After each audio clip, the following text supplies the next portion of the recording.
деген категория. Бұл жерде сіз өзіңіз клиенттерге мысалға қарызға беруіңіз мүмкін, немесе қарызға алатындар болуы мүмкін. Осы жерде мысалға мына жерде Алижан Е долг 4000 теңге деген сияқты. Бұның заказдарында көруге болады, қандай заказ бергенін осы жерден.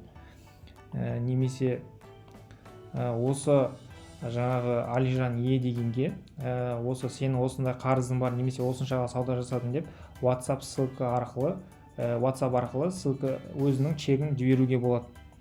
Мына жерден табличный вид деген жерден көрсе болады. Мінекей долг қанша, мысалға общий 9000 теңгеге алған, 4000 теңгесі долг, яғни 5110 теңгесі төленген деген сияқты.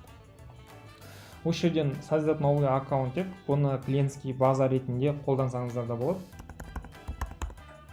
Азамат, фамилиямды жаздым, мына жерге телефон номерімді жазам, мына жерге адресімді жазам. Мына жерге өздеріңіз категория ашсаңыздар болады. Сохранить деген кнопканы басам. Және менің осылай осы жерде аты жөнім барлығы сақталатын болады, телефон номерімен.